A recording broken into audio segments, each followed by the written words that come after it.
Update. My 26 female fiancé is convinced I have a crush on my friend's husband. Original post. My best friend Sarah, 26 female, and her husband Matt, 28 male, have put me in a very difficult position with my fiancé Jack, 30 male. I knew Matt since my childhood. He was my neighbor and we were friendly. Sarah and I were roommates in college and became close friends. When I introduced Sarah and Matt, they hit it off and started dating each other. I was happy to see two of my friends get together, but also annoyed that I became the third wheel, and I was often ignored or set aside because they were so into each other. By the time I graduated, Matt had completely dropped me as a friend. That saddened me, but I was still good friends with Sarah, so it was what it was. Sarah and I would frequently hang out, but I never talked with Matt other than the occasional polite hellos. Sarah would sometimes try to do couples dates with her and Matt and meet my dates. And I found that Matt had developed an unpleasant personality and would frequently be rude and condescending towards me. However, he's a very devoted and loving husband to Sarah, so for her sake, I ignored him. When my fiancé and I got engaged, we had no plans to do a party. Sarah was disappointed that we didn't throw an engagement party, so she organized a small get-together at her home to celebrate us. The party was nice, and as things were winding down, my fiancé and I went to thank Sarah and Matt for their sweet gesture before we took our leave. Matt was pretty tipsy by then, and out of nowhere he suddenly hugged me, and in front of my fiancé said that he was so glad that I was finally settling down, that he is relieved that now I'll be over the crush I had on him. I was shocked and told him that wasn't true. He just laughed and told Jack that I was always chasing him, and he had to work hard to keep me away. I dragged Sarah in and asked her to please fix this mess, and she was all like, "Oh, he's drunk. Ignore him," and says, "You know I always trust you. I know you wouldn't act on your crush." Jack was pretty angry by this point, and he walked out. I ran after him and tried explaining that this isn't true, but he told me he doesn't want to be anyone's second choice or their backup plan. Since that night, he isn't talking to me or returning my calls. I've talked to Sarah multiple times to clear things with Jack, but she's brushing me off. I don't understand why they believe this or why she'd stay friends with me if she thought I was into her husband. I was in her wedding party and did all the work because her sister, who was the maid of honor, was too busy. I have helped her through her pregnancy and have babysat her kids so many times. She never gave me any indication she thought this. And why would she want me close to her family if she believed this? I feel humiliated that these people think I was pining away for a jerk like Matt. I need help in convincing Jack that this isn't true. I am also mad at him for throwing away our relationship over what some drunken idiot said. I don't know what I'm going to do about my friendship with Sarah. Now for the top advice before reading the updates. Sarah thinks it's true too. She was confident in her relationship and didn't see it as an issue, but I'm pretty sure she thought it as well. That's why she's brushing you off, because she agrees with him. For Matt to mess up your relationship that relieves him of the responsibility of thinking you have a crush on him is irony of the highest level. He's a prick to say that in front of Jack. Point out to her that her husband messed up your relationship, and you expect them to do something about it or you're through with them. I have no idea how to heal this with Jack. He likely won't listen unless he comes to his senses when he comes down. The issue is whether he'll communicate with you at all. But if he does, go full guns to how ridiculous it is that you got them together and would have never done that if you were after him yourself. Meanwhile, drop all contact with Sarah and Matt. They're just messing with your life, and they sound pretty smug and nasty to me. It sounds to me like Sarah thought it first, and when she told Matt, he felt uncomfortable and that is why his behavior towards her changed all those years ago. And send a message to both Sarah and Matt saying how disappointed you are in them both, and that they have caused problems by saying something that isn't true. And then I'd screenshot it and send it to Jack. Then give him some space to process. Block Sarah and Matt. Good luck, OP. I think it's more what Sarah said that set Jack off. Friends usually know each other's secrets, so Sarah co-signing what Matt said holds more weight than if she had disagreed. Also, it's possible that Matt has made slick comments like this to Jack behind your back. Yes, I think this is right. I am trying to get Sarah to talk to Jack and deny this, but she's not doing that. I don't understand why she won't do this for me. Matt has probably lied to Sarah the same way he lied to Jack. Unless you can get Matt to confess, the best you can do is sit Sarah and Jack down. Make it clear you're committed to Jack, loyal to Sarah, and have zero feelings for Matt. Sarah and Matt are people you do not want in your life. If your fiancé is this insecure, I suggest you take a step back. Send him his ring and tell him that you will wait until he decides to believe the woman he claims to love. He also seems like a jerk by refusing to communicate. I do not see a great marriage if this is how he resolves conflict. I am quite desperate to not lose Jack, but I am also angry about his actions here. Don't care about Matt, but Sarah's lack of care is heartbreaking to me. First update. I talked to Sarah again and asked her first of all why she'd think I had a crush on Matt. She said that when I first introduced them, I had talked up Matt and gushed about him, and she took that as me being into him. I said I was fond of him since I've known him for a long time, but that doesn't mean I want to be with him. She said when they started dating, I was often upset about it. I said I wasn't upset about their dating. I was upset that she'd make plans with me and then leave me to be with him. And when we were all together, I didn't enjoy being the third wheel while they ignored me. That had nothing to do with wanting him and more to not liking being left out of my best friend. I asked her why she hadn't said anything before, and she explained that she could manage the situation. She had asked Matt to stop talking to me completely, and she engineered situations so there was little chance of us socializing with each other. I asked her now that I have explained that I never had a crush on Matt. Can you please talk to Jack and tell him? She said she didn't want to lie. This frustrated me immensely. She could ignore this imaginary crush for years and manipulate me, but won't talk to my fiancé to help my relationship. I told her I was done being her friend. Thinking back, I was always doing stuff for her and she used me but did little for me. Now for the second update. I wrote a long letter to Jack explaining the entire history of my relationship with Sarah and Matt with the recent screen caps. I asserted as best as I could that I had never pined after any guy, and I loved him and he was my only choice. After days of silence, Jack agreed to talk to me. We met and he said that he sees two ways of interpreting the situation. 1. Matt and Sarah are right and he doesn't want to be my second choice. 2. They are malicious people who are messing with me and that shows very poor judgment on my part that I'd have a best friend like this, and he doesn't want that quality in a life partner. Either possibility leads to the same conclusion, that he wants to call off the engagement.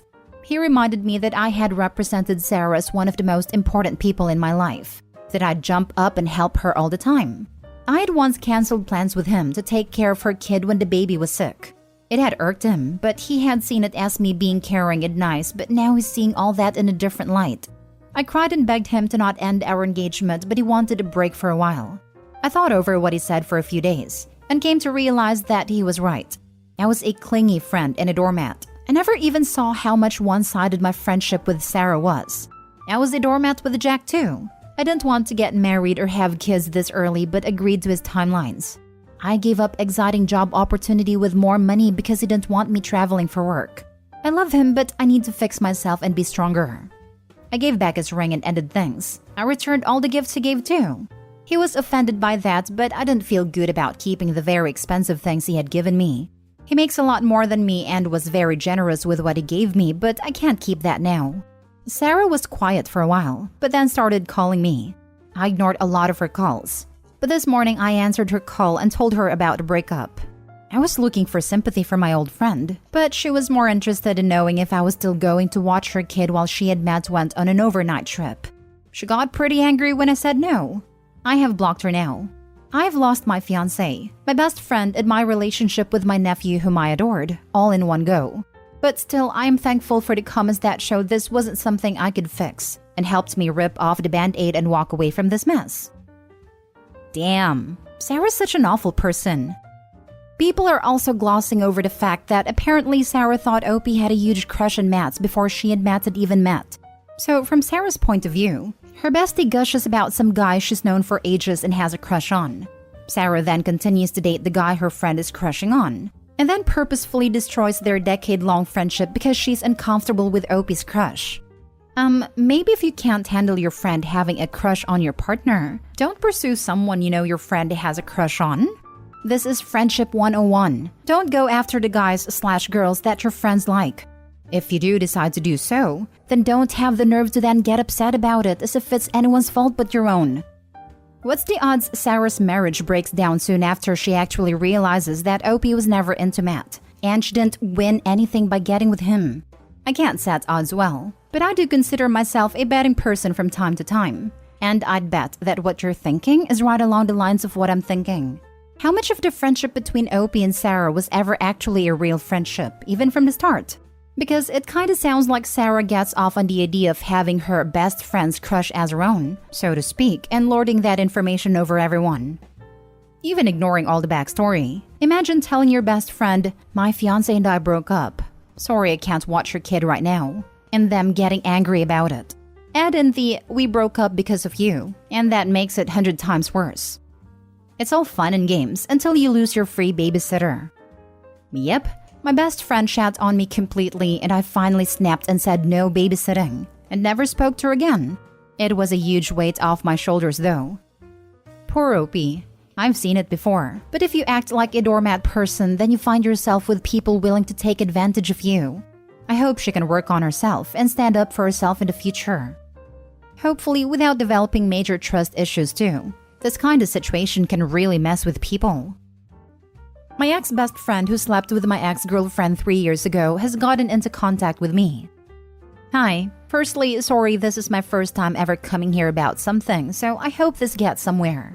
I'm 21 male and my ex-girlfriend 22 female now. We dated back in high school and we were a pretty solid relationship. Well, so I thought. I got kicked out of my mom's house pretty early into the relationship with her, and so I moved in with her and her family. We made it work terrifically. We would wake up, make lunch together, come home, make dinner, then watch a movie. We were always affectionate and intimate with one another. Fast forward 3 years into the relationship.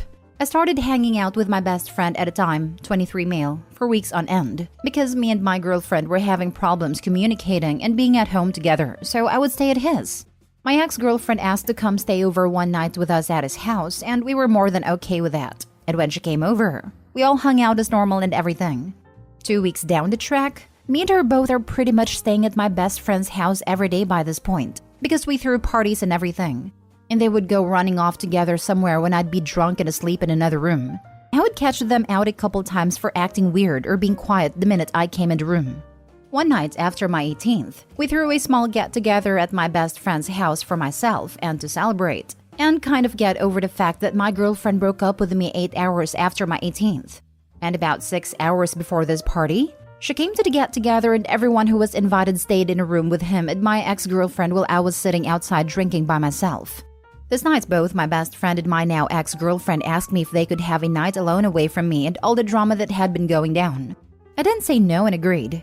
That night, I drove past his house only to find her car there in his carport. Mind you, her best friend lived 2 minutes down the road and she chose to go see mine. It's pretty obvious what was going on, but my best friend got in contact with me a couple days ago and we spoke yesterday about everything they did behind my back. It went as far as my ex telling him that she loved him. Back then when it was all happening, I never got the answers I wanted. But now I have them and I don't know what to do. I miss the friendship we had and how close we were. I want to be his friend, but I'm also afraid of what all my friends now would think, as none of them like him for what he did to me. Should I just move on now that I have my answers, or do I become a friend? I'm not sure. What do you guys think? Now for the advice. Me personally, I wouldn't have a friendship with someone like that. They were being sneaky behind your back. Snake in the grass in my opinion. Yeah, that comes to my mind a lot, and I do forgive a lot too. You don't need a snake as a friend. You can forgive as it's healthy, but don't forget. Thank you. Could you really trust that guy again?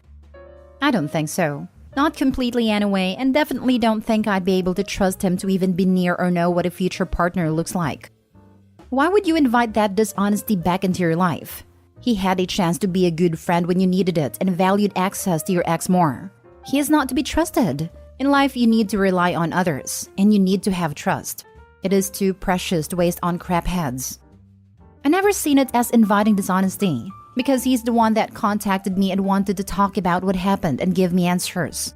I can completely see where you're coming from, and I completely agree. He had his chance and valued her more. It's all just bringing back a lot. Are they still together? If so, you're going to have to deal with her. No, she's currently dating someone else I know and has been for about 2.5 years now, maybe 3. It was about a month after me and her initially broke up that her and my best friend weren't in contact anymore. So they just hooked up to mess with you. Forget about this guy. You seem to be an emotionally vulnerable person.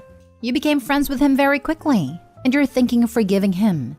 This is a great opportunity for people with no honor like him. Don't put yourself in that position of an easy prey. Be hard on those who are hard on you and be gentle with those who are gentle with you. The someone else you know wasn't another ex-friend, was it? It was.